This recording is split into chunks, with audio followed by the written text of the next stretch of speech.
The Rookie just started filming season 9 4 days ago, and this weekend the cast showed up at San Diego Comic-Con and gave us more concrete information about what's coming than we've had since that finale aired back in May.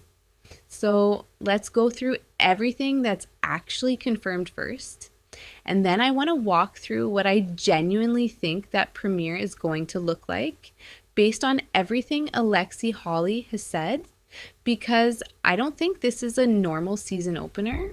I think it's something bigger, and I think the franchise itself is quietly at a bit of a crossroads underneath all the good news. First, where we left off, because you need the full weight of it to understand why this premiere carries so much pressure.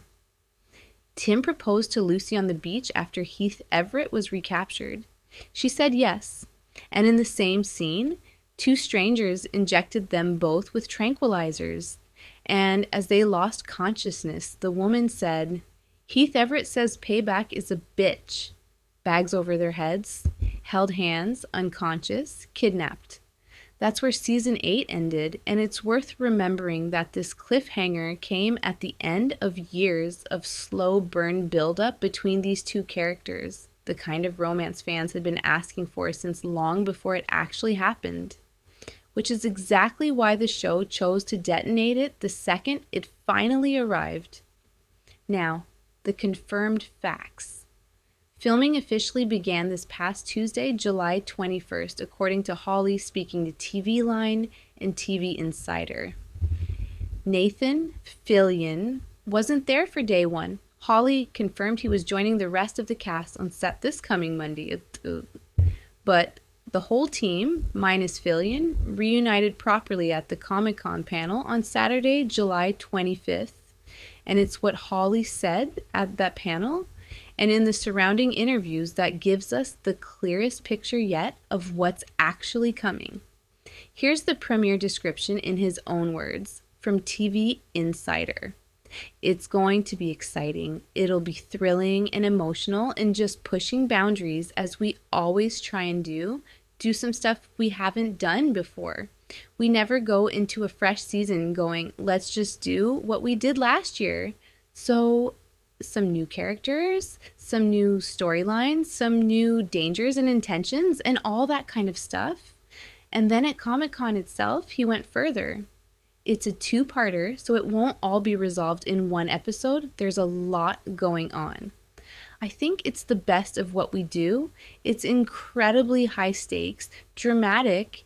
It's a love story. It's funny and unexpected. I just wish everyone didn't have to wait till January to see it. Two confirmed structural facts sit inside those quotes that I think matter enormously. First, the premiere is a two-part episode. Whatever happens with Tim and Lucy is not going to be wrapped up and moved past in 45 minutes. It's getting a full 90 minutes of real estate, which tells you the writer's room considers this the biggest thing they've built toward in years. Second, Hawley told TV Insider directly how much time will have passed by the time we pick the story back up. Within a couple of weeks ultimately, maybe a little in between a week and 2 weeks.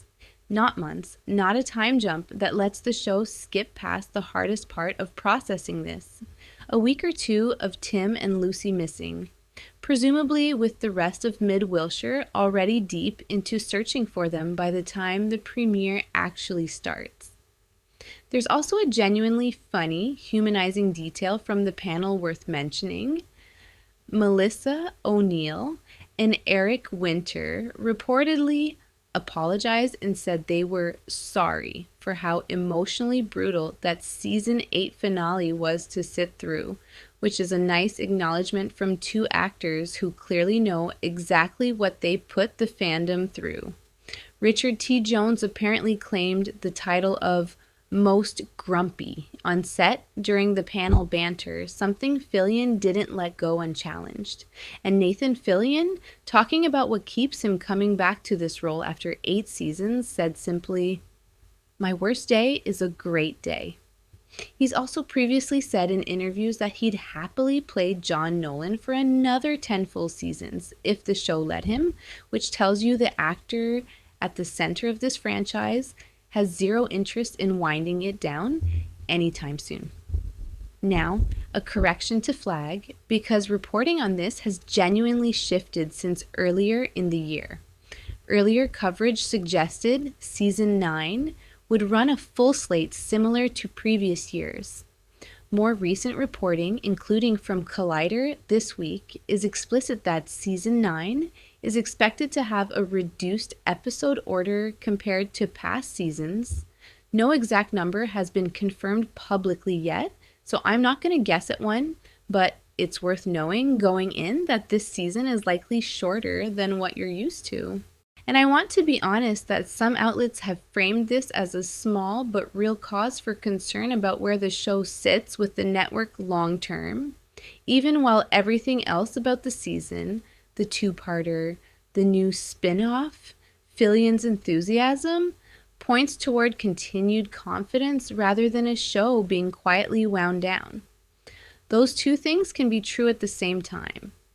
A network can genuinely believe in a show's future while also tightening its budget in the current environment where cost cutting is happening across most of ABC's drama slate. Confirmed returning cast at the Comic-Con panel: Nathan Fillion, Melissa O'Neill, Eric Winter, Richard T. Jones, Alyssa Diaz, Makia Cox, Sean Ashmore, Jenna Dewan, Lysith Chavez, and Derek Augustine. And one specific plot beat has already been confirmed directly by Screen Rant's reporting. Miles Penn is set to officially graduate from his rookie status this season, which tracks with where his arc has been building since he joined the show and gives Derek Augustine's character a genuine milestone to work toward independent of whatever happens with the kidnapping storyline. Now, before I get to my own predictions, I need to be upfront about something. If you've seen leaked trailer or official first look content circulating on TikTok, I want to be clear. As of right now, ABC has not released an official season 9 trailer. What's circulating are fan-made edits, reaction videos, and speculation content using the word trailer loosely.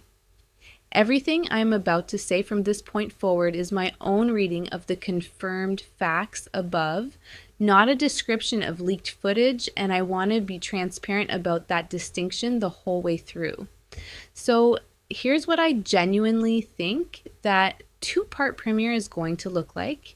Given the 1 to 2 week gap Holly confirmed, I think the premiere opens with mid-Wilshire, already mid-searched, Angela and Wade running point on finding Tim and Lucy, rather than the show wasting valuable premiere real estate on the discovery itself. I think we open on urgency already in motion rather than shock. Given that Holly specifically used the words love story in the same breath as high stakes and dramatic, I think the premiere is deliberately built to intercut Tim and Lucy's ordeal together, wherever Everett's people are holding them, with the rest of the team's search. So the engagement they just earned becomes something the audience is actively afraid they'll lose before it even gets celebrated properly.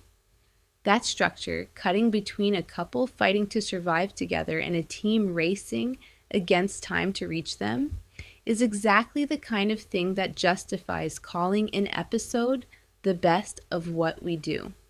And given that Holly explicitly promised new dangers and intentions, I'd bet the mysterious figure pulling strings for Everett from outside prison, someone the show has already teased isn't Malcolm, gets identified in this premiere rather than dragged out further across multiple episodes. I also think there's a real chance the reduced episode count actually works in the show's favor here, forcing tighter, more purposeful storytelling rather than the kind of case of the week padding that longer seasons sometimes fall into. A show that knows it has fewer hours to work with often makes every one of them count more. Now, the other major piece of news from this Comic-Con panel, and I think it's a genuinely big deal for the whole franchise going forward. The Rookie. North crashed the panel. Literally, Jay Ellis, who leads the spin-off, showed up and asked the cast for cop advice as a novice to the franchise. Fillion's answer: learn everybody's name. It makes it much easier to apologize if ever you are late.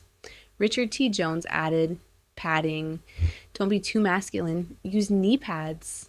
Here's what's confirmed about North.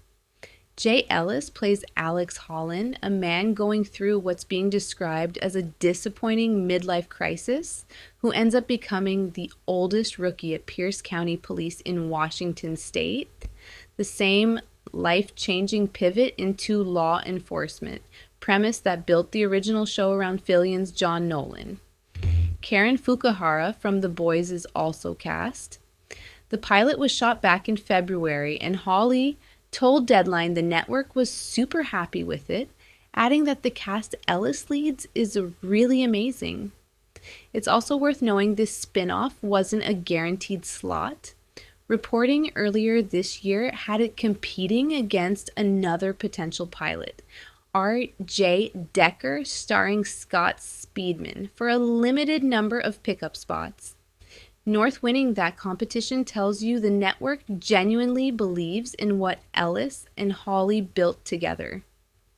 Filming on the actual series begins in a few weeks, this August. It premieres in January 2027, the same window as Rookie Season 9.